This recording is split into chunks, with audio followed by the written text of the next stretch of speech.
Hi everyone, my name is Martin Glennon, and today I'd like to share a story in light of what happened on July 20th in Colorado, the movie theater shooting that took many lives and injured many people. The story doesn't directly relate, but it is similar, so I hope you understand the similarities and the difference in reactions that people have toward these situations. The story starts with a man. His name is Charles Roberts. At 8:45 a.m. he says goodbye to his wife, who went off to go to a prayer meeting, and takes his children to the bus stop so they can go to school. The story's not an easy one to tell. He goes back to his house and he sits down at the kitchen table to write a suicide note. The note basically read that he was upset with God for his child who died 20 minutes after her birth 9 years ago. And also it read that he was upset with himself for molesting some family members about 20 years back. After he wrote this letter, he left and went to the hardware store to pick up screws and bolts and just different miscellaneous things. And then he drove up to a school in an Amish community. In this Amish community, they all have school in one building, so they all learn in just one building, and the boys and girls are separate. This particular school was the girls' school. He goes in, and there's about 12 little girls there. There's 3 adults, and he goes in there and asks, have you guys seen this before? And it was some kind of machine product, and they weren't sure what it was. So he said, I have something else to show you. I'll be right back. And he goes out to his car, and he comes back with fully loaded weapons, and immediately the 2 adults sprint out the back door, to go get the police because they knew they didn't have any way to protect the children. A lot of people think this is cowardly, but really they didn't know what to do, and they didn't have a phone nearby, so they knew they had to run to get the police involved. So they took off running to go get a phone to call the police, and he said if they didn't come back, that he was going to shoot the girls, to these children.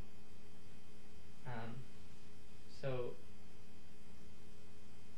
the adults were able to call the police, and they were able to bring them back. But the problem was that the things he had bought from the hardware store, bolts and screws, things like this, were so that he could board up the windows and doors.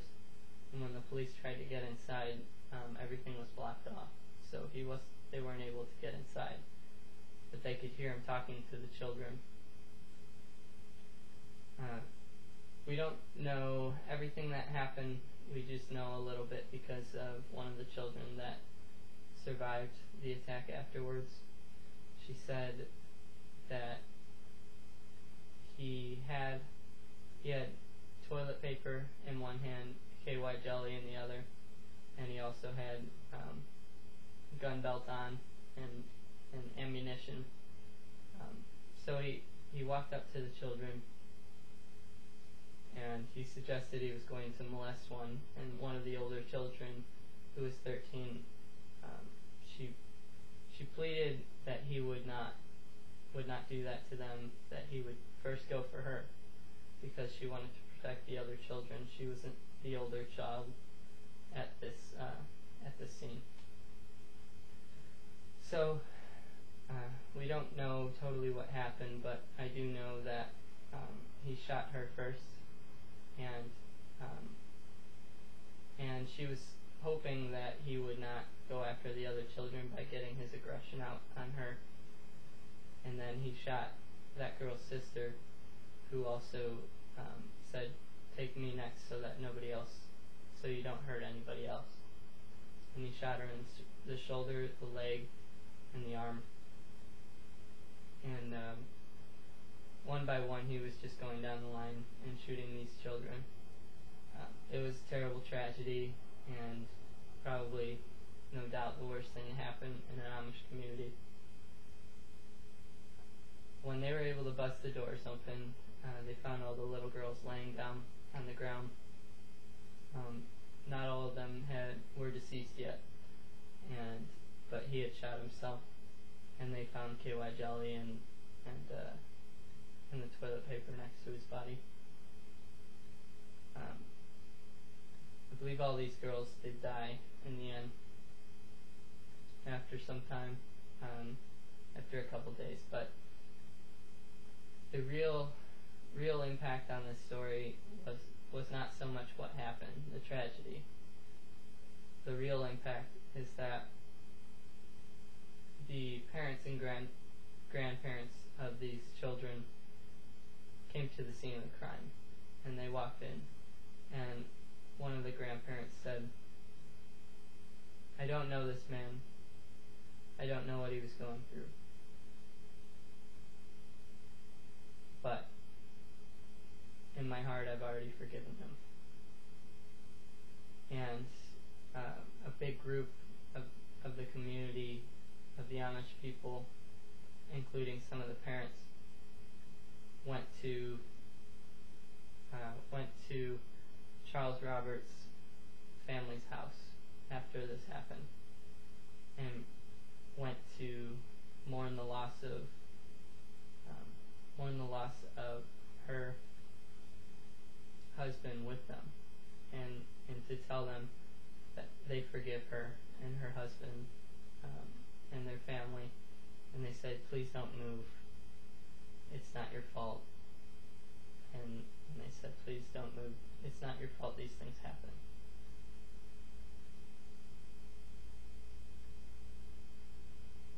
After that, they also invited the family to come and visit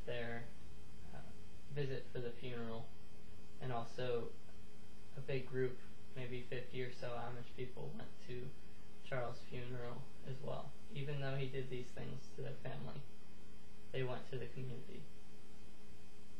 They went as a community to this funeral. I thought this was an incredible story, and really it touched my heart to hear that forgiveness was so easy for them, and that they could really take something so horrible and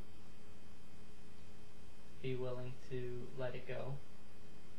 It was a really interesting story, and the article was written by a man who, he's a lawyer, and he was really interested as well. He grew up in the area, and he knew some of the families that the tragedy happened to. His father was a veterinarian doctor for their cows and horses. He took care of the Amish community as a whole for their animals and for veterinary suits. So after the events happened, he went and met with one of the families and asked them a few questions. He wanted to know how they were doing and why they chose to go that way with forgiveness and meeting with the family and things like this. And he gave a couple stories. The first one was, I knew a man once who had,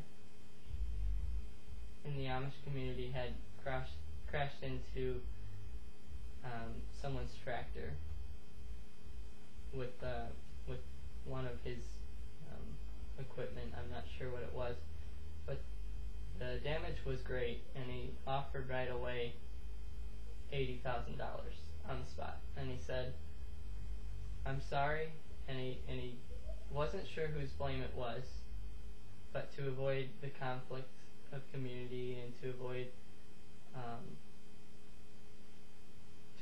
avoid the law and to avoid a lawsuit, he just offered $80,000 right away, even though it wasn't really his fault only.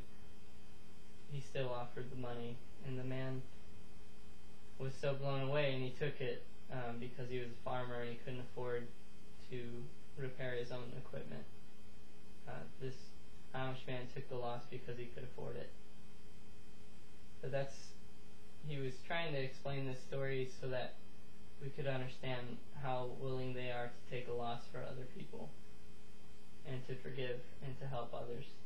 The other story he told was about, well, then the lawyer said, well, that doesn't directly relate to the shooting.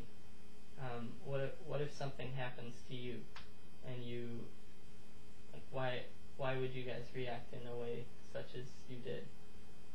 And he said, another story he told, one of my friends checked his gas tank. Apparently in the Amish community you can have a gas tank for certain equipment that you can't have. Certain equipment that you aren't able to have as farming equipment without power. So one of his friends had a gas tank and it was being drained every Sunday. There was somebody taking some gas while he was at church. So this next Sunday he decided to wait and not go to church and see who it was.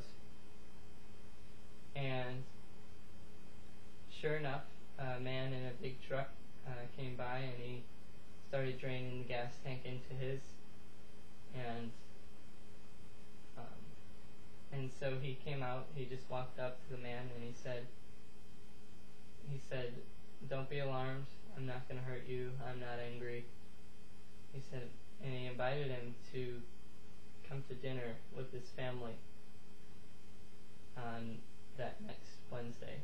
And the man actually did end up coming. And after he sat there quietly at dinner and they didn't speak, they just ate. And the man got up after dinner and the Amish man walked him out to his car and he said, "I'm not going to ask you for the money back. I'm not going to ask you for anything. I'm sure there's a reason why you're doing this."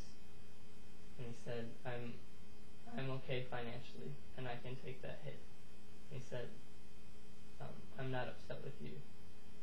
And the man started crying and he said, "I recently lost my job. I lost my home and I lost my family." And he's like, "I'm very sorry.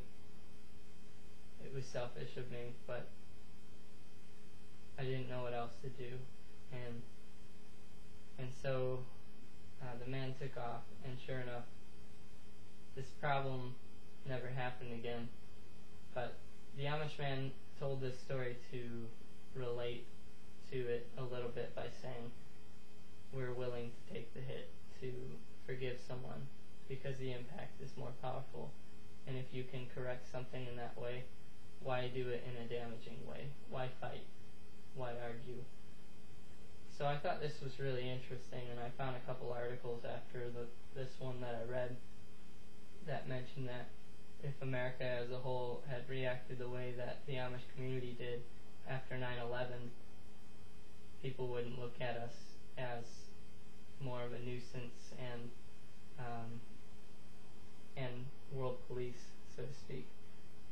We basically took that opportunity to go into other countries and tell them what to do, which is not right. At least not in my eyes or the Amish community. So anyways, I just wanted to relate that story to the current events, and I don't know what is going to happen, but I encourage most people to forgive this kid too, because whatever was happening with him is greater than we know, I'm sure. And although it shouldn't be okay to take a human life, fighting other people over it isn't going to correct it either.